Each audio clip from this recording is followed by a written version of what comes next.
ከፕሮሞሽን አንጻር እንኳን ብትወስድ ለምሳሌ የዲያስፖራ ሆም ካሚንግ የሚባለው እንቅስቃሴ ሰከንድ ጄኔሬሽን ኢትዮጵያውያን መጥተው ሀገራቸውን እንዲያዩ እንዲያውቁ እድል ፈጥሯል።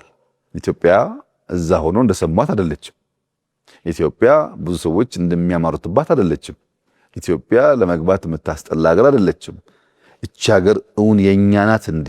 አልሰማንም፣ አልነገሩንም ነው ብዙዎቹ ያሉን። አግኝተናቸው ብዙዎቹን ያው አንተም አግኝታቸው ሊሆን ይችላል። ዲያስፖራ ሲመጣ ይደነግጣል።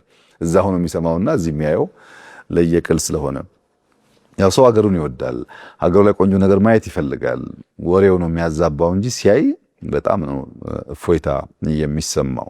አንዱ እንቅስቃሴ እሱ ነበር። ሁለተኛው የተለያዩ ኢንፍሉዌንሰርስ ከተለያየ ሀገር መጥተው ኢትዮጵያን እየጎበኙ ኢትዮጵያን በብዙ አስተዋውቀዋል። ይሄን ሊቃወሙ የሚፈልጉ ሰዎች አሉ፣ ግን ሞኞች ናቸው። አንዱ መንገድ እሱ ነው። ኢንፍሉዌንሰርስ መጥተው ሀገር ሲያሳዩ ብዙ ሚሊዮን ሰው እነሱን አይቶ ስለዚህ ሀገር መልካም ነገር እንዲሰማና እንዲመጣ ያስችላል። እንደዛም አድርገን ከተሳካልን ጥሩ ነው። በጣም ብዙ የጠለሸ ስም ስላለን በብዙ መንገድ ሰርተን እንኳን ስማችን መቀየር ከቻን ትልቅ እድል ነውና ማናናቅ አያስፈልግም። እሱን ሶስተኛ ኮንፈረንሶች ናቸው። ሰፋፊ ኮንፈረንሶች ይካሄዳሉ። አንድ የመጡ ሰዎች ደጋግመው ይመጣሉ።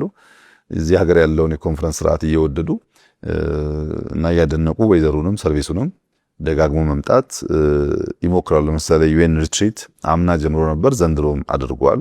ተቋማትም እንዲያደረጉ ነው ማለት ነው።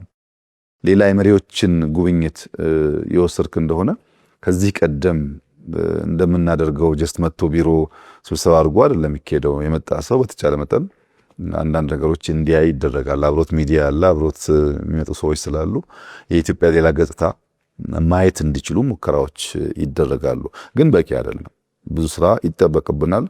ብዙ የማስተዋወቅ ስራ እንደሚቀረን እኛም እናውቃለን፣ ወዳጆቻችንም ይነግሩናል። አንተም በደንብ ትገነዘባለህ። እያንዳንዱ ኢትዮጵያዊ ኢትዮጵያን አስቦ አልቆ አሳምሮ የመስራት ብቻ ሳይሆን የመግለጥ ኃላፊነት አለበትና ያንን በተቀናጀ መንገድ ስንሰራ የምናገኘውም ጥቅም በዛው ልክ እያደገ የሚሄድ ይሆናል።